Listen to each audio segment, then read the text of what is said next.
Welcome, second graders, to the last step and last project and videos of this school year. So today you're going to need a couple things. I printed this out, but this picture is below this video in Schoology. You're going to need your drawing of your what looks more rat-like than porcupine-like, but your porcupine drawing, which should be colored brown. And then you're going to need your sheet that we made last week where you use the toothpick and a Q-tip to paint with. This is mine. It's not finished. The one that I made, I had to give to an in-person student. So it really doesn't matter. I'll still be able to do the same thing with it. So these are the three things that you want to have out, and you want to make sure that you have this to look at. Okay. You're also going to need a scissors and a glue bottle for today. All right. So picture, we're going to keep it here. This I'm going to take and put off to the side. This is our main focus. All right. And because it's going to be a lot easier for me to explain this, we're going to flip it over. All right. What you're going to do, and I'm going to cut this right in half. Okay. What we're doing is we are going to be cutting basically a long, skinny triangle. So a triangle has three sides. So two of the sides are going to be really long, and the third side, which is going to be right here, is going to be pretty small. Okay. So we have one side that has a very small side, and the other two come to a point. Okay. So this is what I want you guys to see. Third side, small, two other sides, long. We are just going to basically take that and repeat it a lot. Okay. And what I like to do is I'll go with one side. I'll have the third side, the small side on. And when I'm done cutting this one, then I'll do it so that I'm cutting the point and I'm cutting to a wider side on the other end. So now wider end closest to me, all the way to a point on the opposite side. And I will now stop talking and cut, so I have enough that I can kind of show you what to do.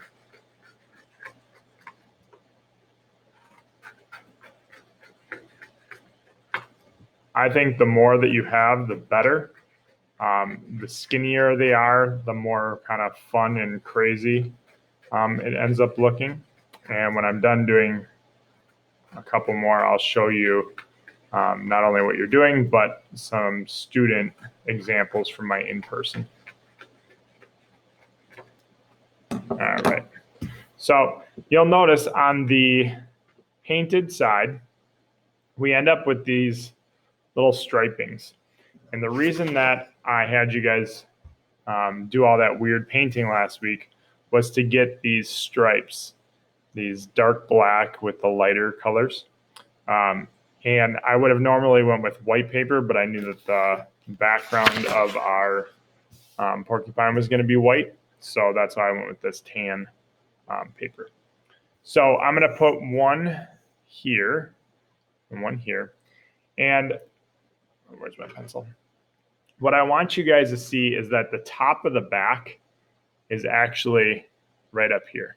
So this part of this porcupine is right about here, and then it comes down to the tail. Okay, so this whole area has quills in it. Okay, and then there's more of his skin and fur here. This is just kind of a longer hairs. You can use the pieces that you cut, but I would not do it super long. Okay, so what you're going to do is basically look at this picture and try to replicate the quills going out, okay? And you need to think about how far they come back or into the back, and how they all kind of look like this porcupine is sticking its whole body out of a car going 70 miles an hour. If you do that and you have long hair, all of your hair goes backwards. So all of his quills are all kind of pointed backwards. And that's really important to remember. Okay. So when you start gluing on your quills, you could put a couple dots on.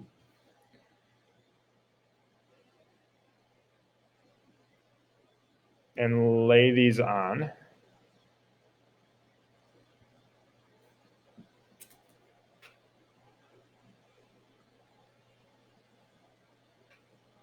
Some of those dots, and then you'll just add more glue when you need to. So some can go up. I could make this one smaller, since I'm going to have this one go up, and save this small little piece for hair if I want to.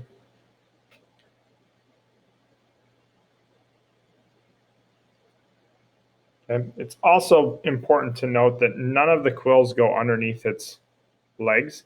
They all, even the ones that come out of here, they all go back towards the tail. So keep that in mind when you're gluing all of them.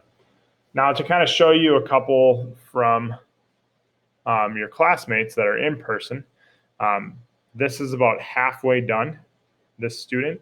So they did add a couple on the top, right? But the majority of them are starting to kind of go back. These ones here don't go in that like sticking your head out of the car door type of thing. So try not to do ones that go straight up like this. Try to have them all kind of go, they can go up in this direction, but they shouldn't go straight up, okay? This is another one, kind of fun with the hair. But again, they are hopefully adding a ton more next class. And this one is a student that just now started to kind of come in. Most of this student's pieces were all glued right on the top of the back. So it's really important to remember that a lot of them need to be glued in this middle part of the body and going out this way. Okay. So you're going to use up all of your paper, okay, cutting long, skinny quills, and you're going to glue them on so that hopefully it ends up looking like this porcupine. All right. I want you guys to have fun. Again, this is your last project, so enjoy it. I really look forward to seeing how they turn out. And they're just going to kind of, as you can see, hang out past the paper and be kind of crazy and fun. So enjoy. Next week, we will take a picture and submit it. This week, I want you to see if you can get it done. And then I figured if you didn't get it done this week, you'll have a little bit of time next week before you submit.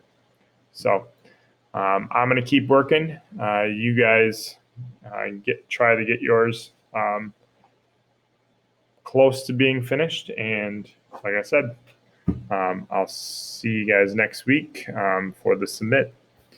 Bye, everyone.